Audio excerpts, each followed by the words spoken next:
You are listening to Here Before, Here Now, an Arizona's Family Originals podcast.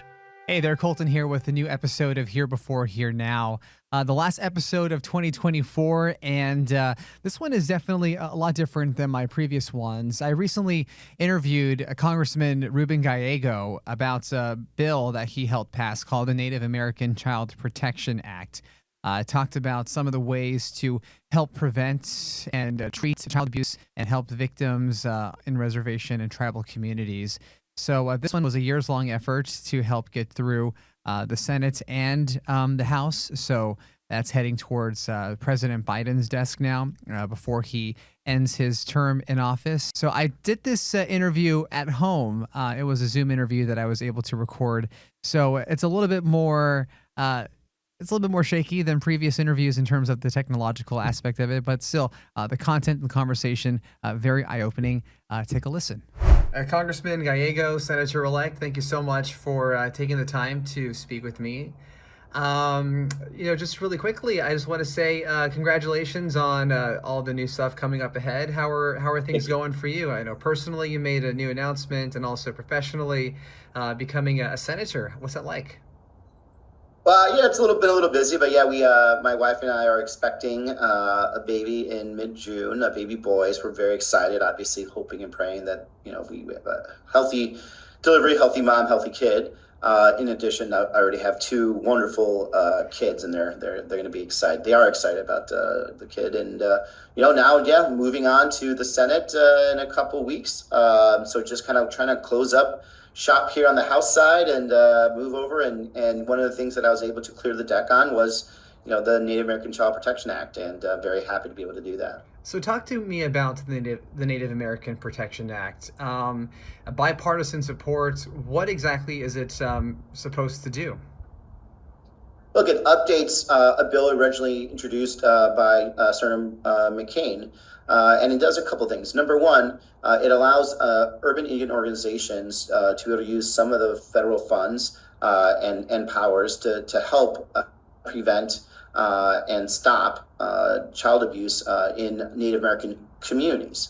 And why does that matter? Because, as you know, there are more Native Americans that live off tribal land than do on tribal land. And they use some of these urban Indian organizations as touch points for their services. So we want the organizations that already have trust within the community to be able to, be able to use these resources so that they can work with these families to prevent child abuse, report child abuse, and prosecute child abusers when necessary. When it comes to child abuse in these tribal communities, what are the numbers looking like? I mean, there seems to be like a big need if a whole act was, needed to address this issue. It is, there is no such thing as a safe amount of child abuse and domestic violence, but there is more that is more prevalent, unfortunately, in Native American communities. And for a lot of reasons. Some of it's cultural. I grew up in those types of families where it wasn't that uncommon for you to get hit with a belt or something else as discipline. But for a lot of communities, that they haven't learned that there's other ways to actually punish or to teach your children. Some of it is rolls into with other deeper problems that are found within Native American communities. The despair that comes with poverty, mental illness, addiction, and so that kind of gets wrapped into it. And then you have just lack of law enforcement and lack of resources, right? So in other parts of our country, if child abuse is dealt with prosecution, where there is the abuser recognizes that they will be prosecuted, so they don't engage in it. There is less resources, for example, in terms of good therapy, good co-parenting therapy in general to teach parents how to properly take care of their kids. So this is why we're bringing all that to these communities so they can actually have it and to be taught in a way that is culturally competent to them, so that way it actually fits with what they know traditionally growing up. When it comes to what this act does, it creates a national, center, right? How is that going to work going forward?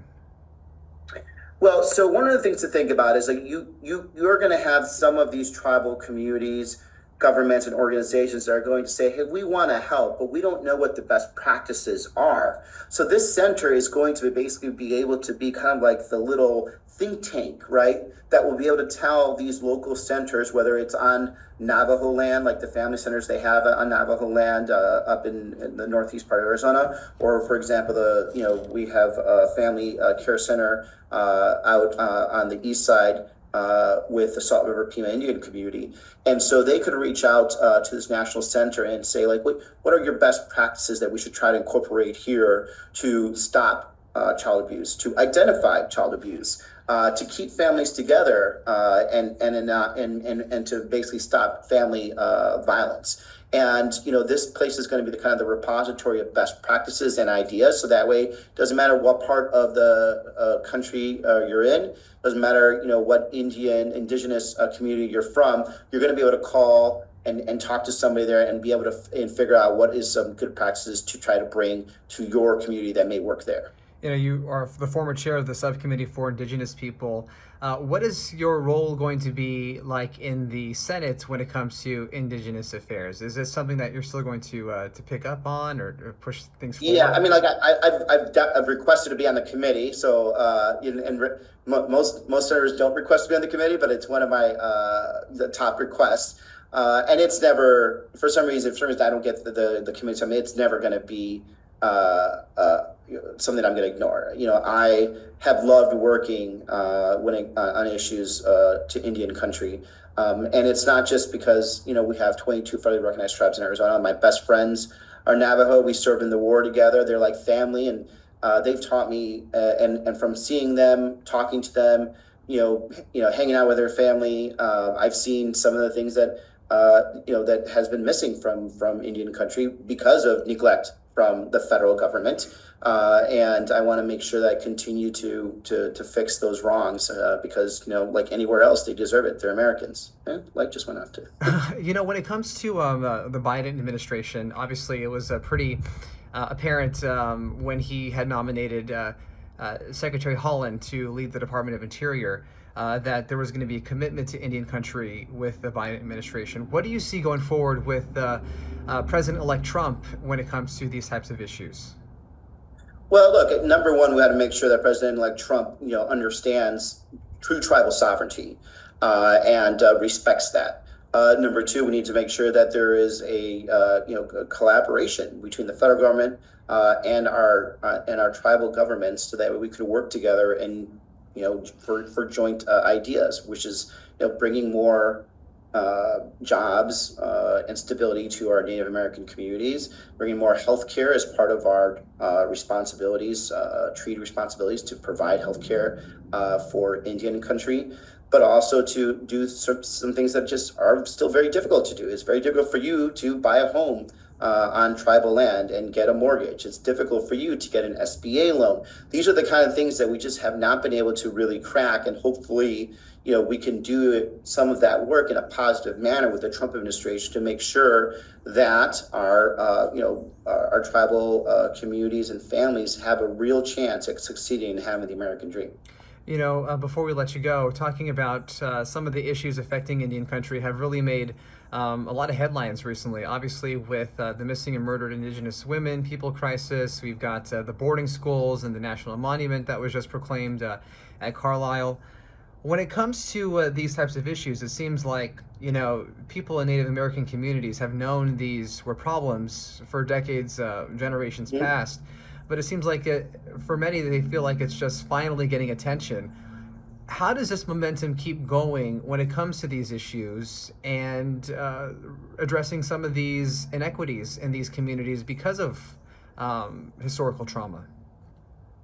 Look, I think the biggest problem we have is that when it comes to elected officials, very few of them actually understand Indian country. Very few of your members of Congress have ever been to tribal lands. And really, east of the Mississippi, there aren't as many tribal governments as there are west of it. And if they are, they tend to be very small.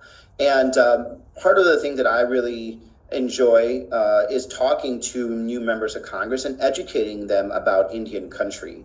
And some of it is tough. Like as chairman of the Committee on Indigenous People of the United States, I actually did hold the first hearing ever on missing murdered Indigenous women. And it's sad that it was the first hearing ever. And I actually approached my Republican colleague 2 years before that, asking him to host it and explain to him the problems of what was happening. And I could not convince that chairman to do it because he thought it was me trying to embarrass the then Trump administration. And I tried to explain to him, like, this is not a Trump problem. This is not a Biden problem. There's been a problem throughout the existence of this country. That we've had a pandemic of missing and murdered Indigenous women, and it's the responsibility of the federal government to fix it because we are the primary responsible law enforcement agents on tribal land through either prosecution or funding. And a lot of times the reason we have these masses of women that are missing is because when someone notices their family's missing, they call that police officer. Many times it's the federal government. Many times they don't understand what's been happening in the community and they just ignore it. And that's how we end up having thousands of women missing. And so we just need to continue to educate our elected officials and make sure they understand that sounds crazy, that Native Americans are full Americans and they have the right to enjoy every other right that every American has, and that includes safety and a responsive government. All right. Well, thank you so much, Representative Ruben Gallego, Senator-elect Gallego. Congrats on everything going forward professionally and personally. Thank you for your time. Again, that is my conversation with Congressman Ruben Gallego. He does head to the Senate next month. So in just a few weeks, he will be sworn in. He says that issues in Indian country are still something that he really holds dear to his heart. So he will also try to focus on bringing some of those issues to the forefront during his time in office. Well, that is going to do it for this year, 2024, Here Before, Here Now. We had several episodes out this year. If you have not had a chance to listen to them, please go ahead and do so. You can get them wherever you hear podcasts. Also stream them on YouTube. I'm excited for 2025, lining up several interviews, and they are going to once again run the gamut of topics and issues. But for now, we'll see you then. You are listening to Here Before, Here Now, an Arizona's Family Originals podcast.